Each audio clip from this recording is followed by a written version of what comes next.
ನಟ Darshan bail cancel ಆಗುತ್ತಾ? ಈಗೊಂದು ಪ್ರಶ್ನೆ ಸ್ಯಾಂಡಲ್ವುಡ್ ನಲ್ಲಿ ಹಾಗೆ ರಾಜ್ಯದಲ್ಲಿ ಓಡಾಡ್ತಾ ಇರುವಂತದ್ದು. ಯಾಕೆ, ಏನು, ಎತ್ತ ನೋಡ್ತಾ ಹೋಗೋಣ. ನಟ ದರ್ಶನ್ ಬೇಲ್ ಕ್ಯಾನ್ಸಲ್ ಆಗುತ್ತಾ? ಇನ್ನ ಮತ್ತೆ ಬಳ್ಳಾರಿಯ ಜೈಲು ಸೇರ್ಬೇಕಾ? ಹಾಗಾದ್ರೆ ಸ್ಯಾಂಡಲ್ವುಡ್ ನ ದಾಸ ಆಪರೇಷನ್ ತಯಾರಿಯಲ್ಲಿರುವಂತಹ ಶಾಸ್ತ್ರಿಗೆ ಇದೀಗ ಹೈ ಟೆನ್ಷನ್ ಶುರುವಾಗಿದೆ.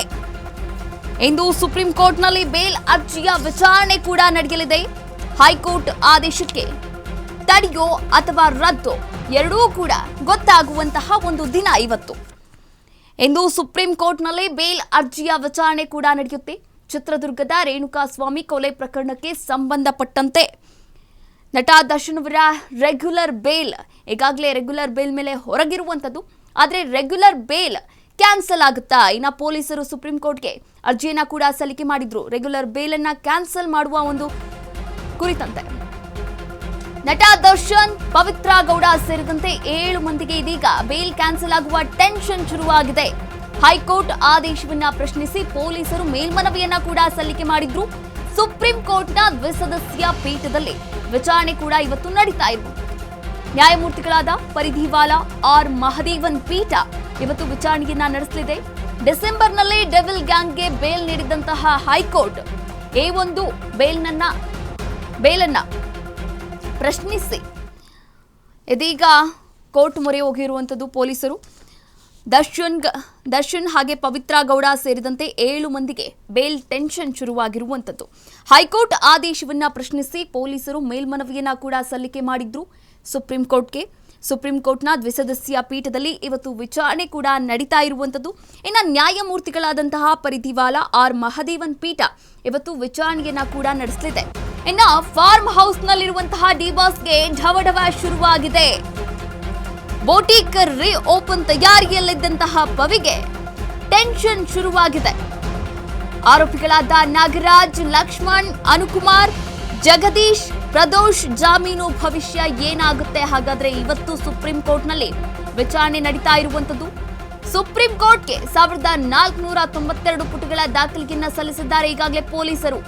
ಒಂದೇ ತಿಂಗಳಲ್ಲಿ ವಾಪಸ್ ಜೈಲಿಗೆ ಹೋಗ್ಬೇಕಾ ಹಾಗಾದ್ರೆ ಡಿ ಗ್ಯಾಂಗ್ ಎನ್ನುವ ಪ್ರಶ್ನೆ ಎದುರಾಗಿದೆ.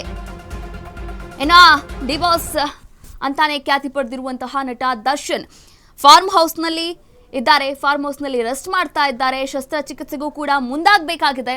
ಆದರೆ ಈ ಸಂದರ್ಭದಲ್ಲಿ ಕರ್ನಾಟಕ ಪೊಲೀಸರು ಒಂದು ಶಾಕ್ ಅನ್ನ ನೀಡಿರುವಂಥದ್ದು. ಇವತ್ತು ಸುಪ್ರೀಂ ಕೋರ್ಟ್ನಲ್ಲಿ ಬೇಲ್ ರದ್ದಾಗುವಂತಹ ಸಾಧ್ಯತೆಗಳು ಹೆಚ್ಚಾಗಿ ಕಾಣಿಸ್ತಾ ಇದೆ. ಅಥವಾ ಬೇಲ್ ರದ್ದಾಗುತ್ತೋ ಅಥವಾ ತಡೆ ಹಿಡಿಯುತ್ತಾರಾ? ಈ ಎಲ್ಲಾ ಪ್ರಶ್ನೆಗಳಿಗೂ ಕೂಡ ಇವತ್ತು ಉತ್ತರ ಸಿಗುತ್ತೆ. ಇನ್ನ ದರ್ಶನ್ ಅಷ್ಟೇ ಅಲ್ಲ, ದರ್ಶನ್, ಪವಿತ್ರ ಗೌಡ ಹಾಗೆ ಇನ್ನ ಆರೋಪಿಗಳಾದಂತಹ ನಾಗರಾಜ್, ಲಕ್ಷ್ಮಣ್, ಅನುಕುಮಾರ್, ಜಗದೀಶ್, ಪ್ರದೋಷ್ ಸೇರಿದಂತೆ ಈ 7 ಮಂದಿಗೆ ಇವತ್ತು ಹೈ ಟೆನ್ಷನ್ ದಿನ ಅಂತಾನೆ ಹೇಳ್ಬೋದು. ಇನ್ನು ರೇಣುಕಾಸ್ವಾಮಿ ಕೇಸ್ನಲ್ಲಿ ಪವಿತ್ರ ಗೌಡ A1 ಆರೋಪಿಯಾಗಿದ್ರೆ ದಚ್ಚು A2 ಆರೋಪಿಯಾಗಿದ್ದಾರೆ.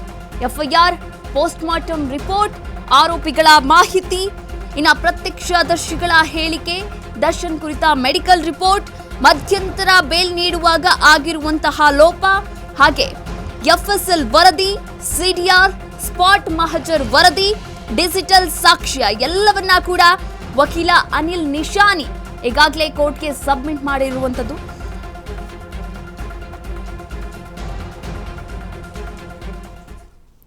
ಎಸ್, ಈ ಕುರಿತಂತೆ ಇನ್ನಷ್ಟು ಮಾಹಿತಿಯನ್ನ ನೀಡೋಕೆ ನಮ್ಮ ಪ್ರತಿನಿಧಿ ಅಜಯ್ ದೂರವಾಣಿ ಸಂಪರ್ಕದಲ್ಲಿದ್ದಾರೆ. ಎಸ್ ಅಜಯ್, ಇವತ್ತು ಸುಪ್ರೀಂ ಕೋರ್ಟ್ ನಲ್ಲಿ ಈ ಒಂದು ಬೇಲ್ ಅಪ್ಲಿಕೇಶನ್ ವಿಚಾರಣೆ ನಡೀತಾ ಇರುವಂತದ್ದು. ಈ ಒಂದು ಅರ್ಜಿಯ ವಿಚಾರಣೆ ನಡೆಯುವಂತಹ ಸಂದರ್ಭದಲ್ಲಿ ದರ್ಶನ್ ಇರ್ತಾರಾ ಅಥವಾ ಪವಿತ್ರ ಗೌಡ ಅವರಿಗೆ ಮುಂದೆ ಯಾವೆಲ್ಲ ಒಂದು ಕಾನೂನು ತಡೆಗಳು ಎದುರಾಗಬಹುದು? ಈ ಕುರಿತಂತೆ ಇನ್ನಷ್ಟು ಮಾಹಿತಿಯನ್ನ ನೀಡ್ತಾ ಹೋಗೋದಾದ್ರೆ. ಖಂಡಿತವಾಗ್ಲೂ ಕಾವ್ಯ, ಏನಂದ್ರೆ ಇವತ್ತು ನಟ ದರ್ಶನ್ ಯಾವುದೇ ಕಾರಣಕ್ಕೂ ಸುಪ್ರೀಂ ಕೋರ್ಟ್ಗೆ ಹೋಗಿ ಹಾಜರಾಗೋದಿಲ್ಲ. ಅವರ ಪರವಾದಂತಹ ವಕೀಲರನ್ನ ಅಲ್ಲಿ ನೇಮಕ ಮಾಡಿರ್ತಾರೆ. ಅವರು ಮಾತ್ರ ಅಲ್ಲಿ ಹಾಜರಾಗಿ ಅಲ್ಲಿನ ಒಂದು ವಿಚಾರಗಳನ್ನ ಮತ್ತೆ ವಾದ ಪ್ರತಿವಾದಗಳನ್ನ ಮಾಡ್ಲಿದ್ದಾರೆ. ಆದ್ರೆ ಇವತ್ತು ಇಲ್ಲಿ ರಾಜ್ಯ ಸರ್ಕಾರದಲ್ಲಿ ಇದ್ದಂತಹ ಹೈಕೋರ್ಟ್ ನಲ್ಲಿ ಆದಂತಹ ಆದೇಶವನ್ನ ಪ್ರಶ್ನೆ ಮಾಡಿದಂತಹ ಬೆಂಗಳೂರು ನಗರ ಪೊಲೀಸರು ಈಗಾಗಲೇ ಸುಪ್ರೀಂ ಕೋರ್ಟ್ ಮೆಟ್ಟಿಲನ್ನು ಕೂಡ ಹತ್ತಿರುವಂತದ್ದು.